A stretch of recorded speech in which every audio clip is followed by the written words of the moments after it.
सत्यजित आई अरे मी तुला भेटायला येणारच होते आई गौरांग आणि नेत्राला तू गणपतीच्या पूजेला का बसायला सांगितलंस हे कळेल मला? सत्य तुला सगळं माहिती आहे का? माझ्याच तोंडून ऐकायचं तुला? हे बघ आई, गौरांगला त्याच्या जबाबदाऱ्यांची जाणीव व्हावी म्हणून जर तू हा निर्णय घेतला असतास तर माझी काहीच हरकत नव्हती. पण माझी खात्री आहे की मंजिरीला तिच्या हक्कापासून डावलण्यासाठी तू हा निर्णय घेतलायस. ते मला मान्य नाही. त्यामुळे पूजेला मी आणि मंजिरीच बसणार. माझा निर्णय अयोग्य ठरवतोयस तू? मुळात कसं आहे, हा आपल्या घरचा गणपती नाही, हा ऑफिसच्या स्टाफनं बसवलेला गणपती आहे. मी आणि मंजिरी असताना जर गौरांग आणि नेत्रा पूजेला बसले तर ऑफिसच्या स्टाफसाठी रॉंग मेसेज जाईल आणि ते मला नकोय. हो, पण हेच ऑफिसचे लोक तुझ्याकडे आणि मंजिरीकडे बघून हसत असतील सध्या. काय घडलंय ते सगळ्या जगाला माहिती. त्याची काळजी तू नको करूस आई. हा माझा निर्णय आहे, हा ठाम आहे आणि हा बदलणार नाही.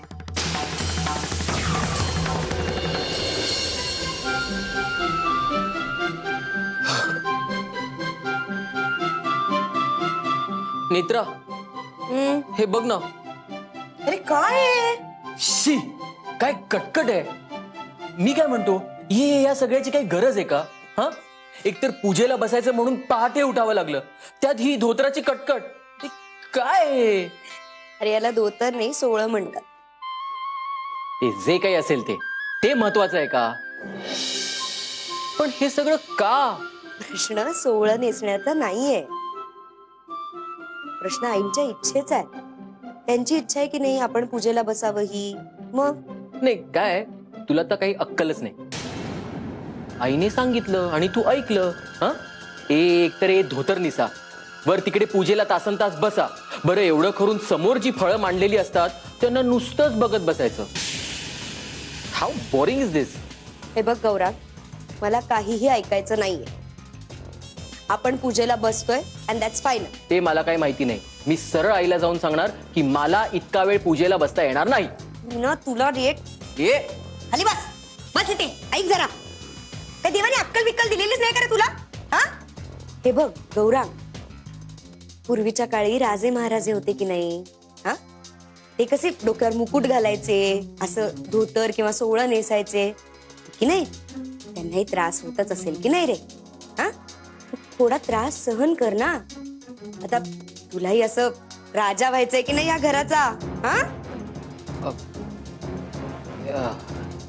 नेत्रा, पण आजकाल कुठे काय असतं असं राजे महाराजे? अरे मला सांग, सत्यजित दादा एवढी वर्ष पूजेला बसतात की नाही? ते कसे बसतात पूजेला? सोहळं नेसून बसतात की नाही? हा, म्हणून लोक त्यांना मान देतात. मग आता यावर्षी तूही तसंच केलंस की मग लोक तुला मान देणार. आणि मग सत्ता कुणाला पाहिजे? प्रॉपर्टी कुणाला पाहिजे? हा, आणि मग ऑफिस मध्ये हुकूम कोणाचा चालणार आहे? हा, त्यामुळे आता हे जमेल तसं गुंडाळ. मला सांग, आपल्या दोघांमध्ये हुशार कोण आहे? मग आता लवकर आवरा. हा बाळा, चल लवकर उठा. हो उठा. हो हो.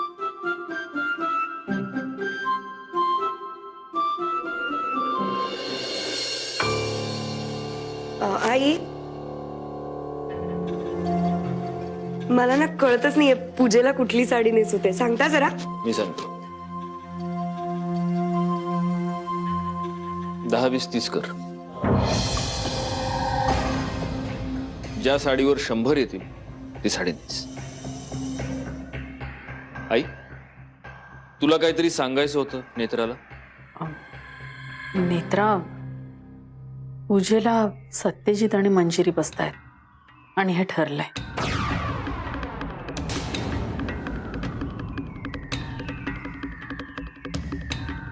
हो चालेल की. नाही म्हणजे दादांचाच मान आहे तो.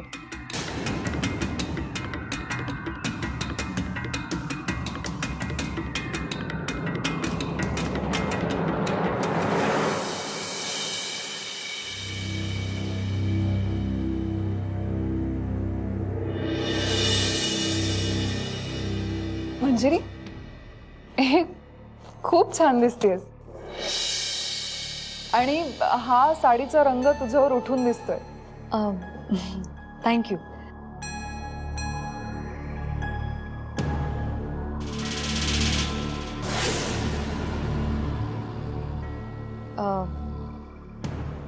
प्रिया, हा नेकलेस हा नेकलेस ना, अगं बघ ना, काल सत्यजितनी गिफ्ट केला मला. बघ ना, सेम तुझ्यासारखा आहे ना. मी नाही म्हणत होते, मी घेत नव्हते खरं तर, पण त्यांनी हट्टाने दिलाच म्हटल्यावर काय बोलणार ना. आणि तुला तर माहितीये, त्याच्यासमोर कोणाचं काहीही चालत नाही. हो, माहिती आहे मला. ऍक्च्युली माझ्यापेक्षा जास्त चांगलं त्यांना कोणीच ओळखत नाही. आता त्यांनी तुला आणून दिला, पण तुला आवडला ना नेकलेस? आवडला म्हणजे काय, खूप आवडला. पण मंजिरी, मला माहितीये तुला खूप वाईट वाटलं असेल ना. आय मीन, तुझ्यासारखा सेम नेकलेस त्यांनी मला गिफ्ट केला. म्हणजे मी तर त्याला नाही म्हणत होते. खरं तर तो दुसराही कुठला नेकलेस गिफ्ट करू शकत होता, पण आय डोंट नो त्यांनी असं. अगं प्रिया, नाही, ठीक आहे. आणि मला खरंच अजिबात वाईट वाटलेलं नाही. ऍक्च्युली काय आहे ना, सत्यजित,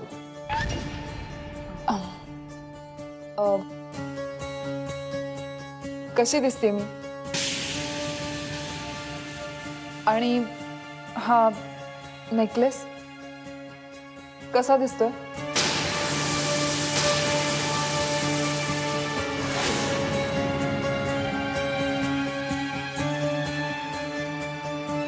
छान.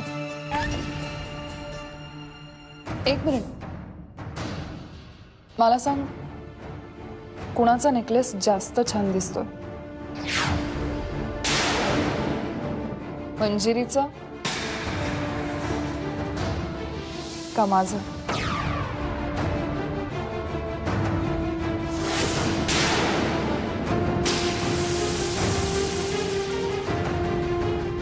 कसं आहे प्रिया,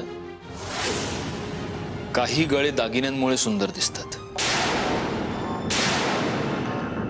आणि काही गळ्यांमुळे दागिन्यांची शोभा वाढते. आता तुम्ही नेमक्या कुठल्या कॅटेगरीत बसता, तुमचं तुम्ही ठरवा. तुम्ही दोघीही हुशार आहात.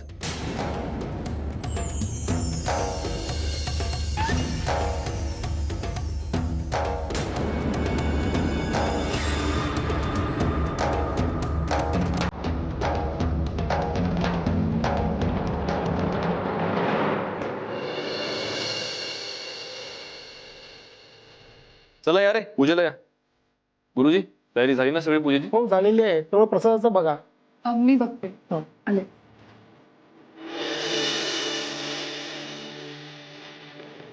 वक्रतुंड महाकाय कोटी सूर्य समाप्रभाम निर्विघ्नम कृमे देवता भेनमा. आता आचम्य हा 2 वेळेला पाणी लावा. नेत्रोदक स्पर्श. आता आचम्य हा ठेवून द्या. तुम्ही यांना हात लावा.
अरे प्रिया, विहंग मधुरा, पण विहंग, तू ऑफिस मध्ये अच्छा, बायकोला फिरायला घेऊन आलास वाटतं. प्रिया, अजूनही कागदोपत्रिका होईना, सत्यजितचा बिझनेस मध्ये मी पार्टनर आहे. हे बरं आहे. सगळं करून सवरून परत हक्क गाजवता येतो ना आपल्याला. मी इथे वाद घालायला आलो नाहीये, दर्शनाला आलोय. चांगलं वाटलं तुम्हाला दोघांना इथे बघून. म्हणजे मधुराच तुझ्या बरोबर आहे हे बघून चांगलं वाटलं.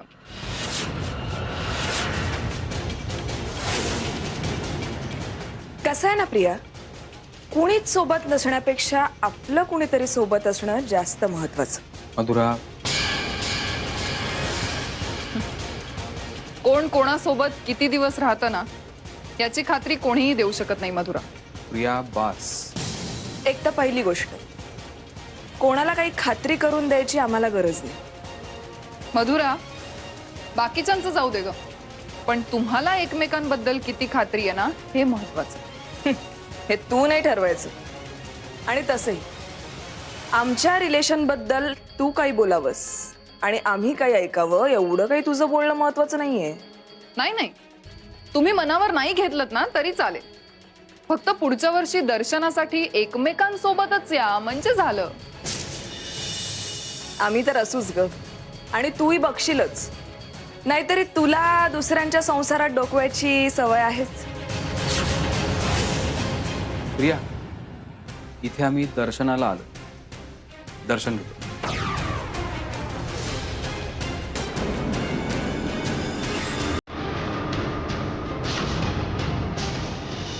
चला मुदकांचा नैवेद्य दाखवा. सत्यजित, नाही, रेडीमेड मोदक नको. मंजिरीने आज पहाटे हे उकडीचे मोदक केलेत, त्याचं नैवेद्य दाखव.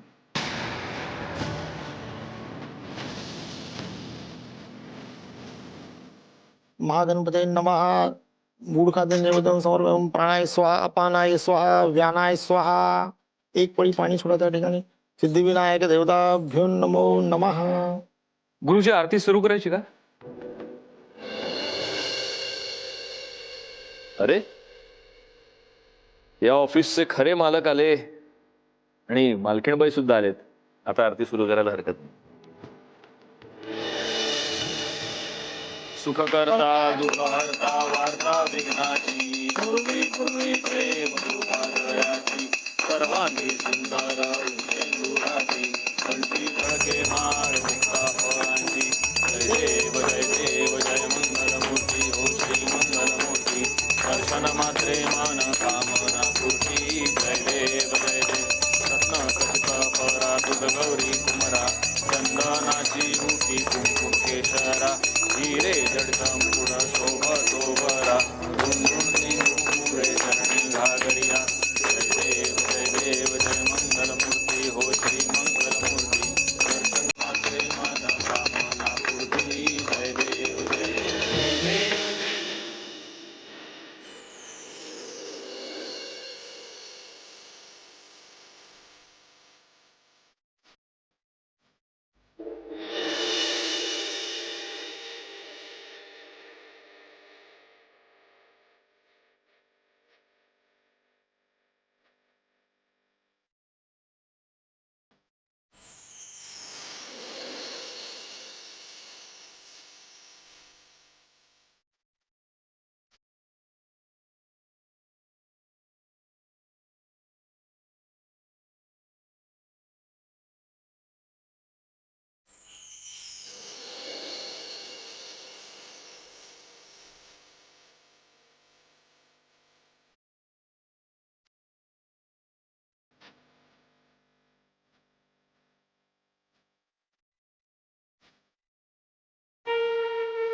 दादा प्रसाद. आरती घ्या. हो.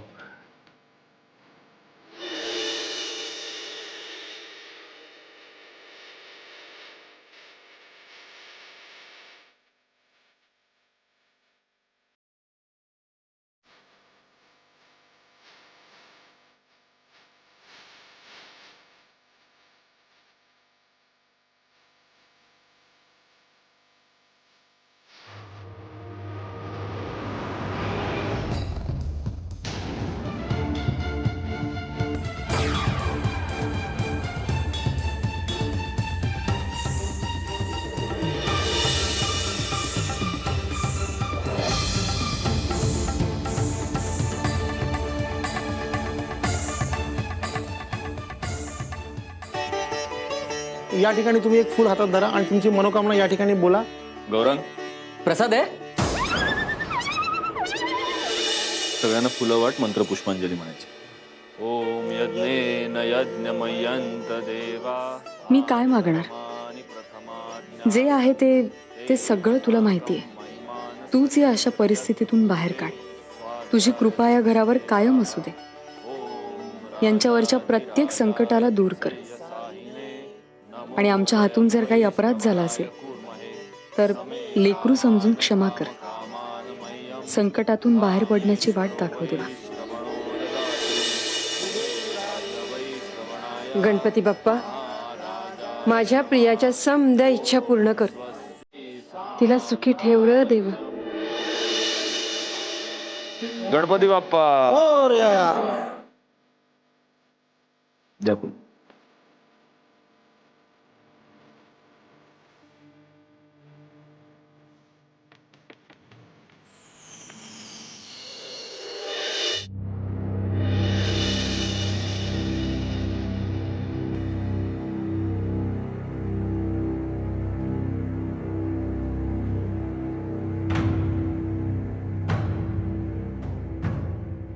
बसा.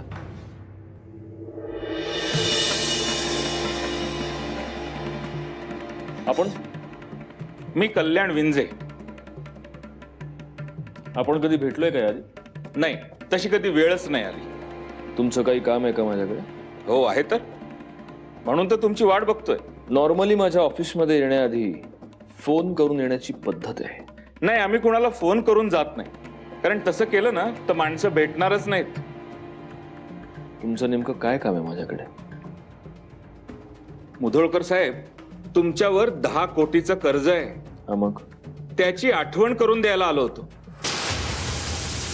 नाही म्हणजे माझं ते कामच आहे. तुम्ही ज्यांच्याकडनं कर्ज घेतलेलं आहे ना, त्यांच्याकडून आलो होतो. ओ, तुम्ही त्या मग आधी नाही का सांगायचं? बरं झालं तुम्ही आलात. इनफॅक्ट मला बोलायचं होतं तुमच्याशी. बोला, आता काय कारण सांगताय? नाही नाही, मी अजिबात कारण सांगत नाहीये. मी तुम्हाला फक्त एवढंच सांगतोय की तुमचं कर्ज फेडण्याचे पूर्ण प्रयत्न मी करतोय. बरेच दिवस झालेत आणि तुमचं घर आमच्याकडे घाण आहे, लक्षात आहे ना? माझी जमीन आहे गावाकडे, फार्म हाऊस आहे. ते विकून मी लवकरच तुमचं सगळं कर्ज फेडून टाकेन. तुम्ही मनापासून प्रयत्न करताय ही फार चांगली गोष्ट आहे मुधळकर साहेब. आम्हाला काय, आमच्या पैशाशी कर्तव्य आहे.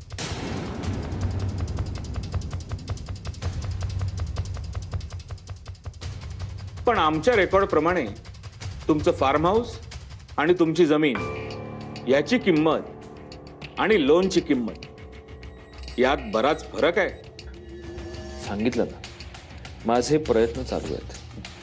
अहो, हे तर तुम्ही शेवटच्या क्षणापर्यंत सांगत बसाल.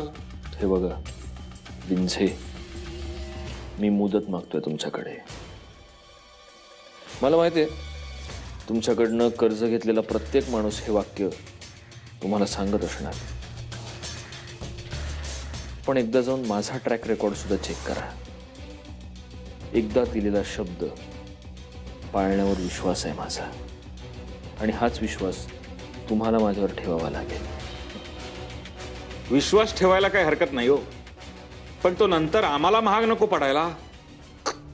तसं नाही होणार. कारण आपण एखाद्या व्यक्तीवर विश्वास ठेवला आणि त्याने तो मोडला तर नेमक्या काय यातना होतात हे मला खूप चांगलं कळतं.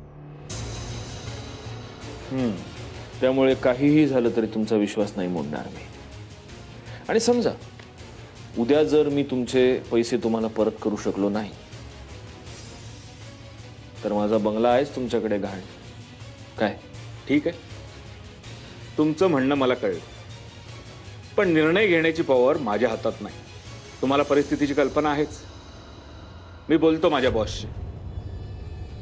तुम्ही देखील धंद्यात नवीन नाही आणि आम्ही देखील नाही. अशा परिस्थितीत आम्ही काय करू शकतो याची जाणीव फक्त तुम्हाला असलेली बरी. बस, याच्या पुढे अजून काही सांगायला नको, नाही का? येतो मी.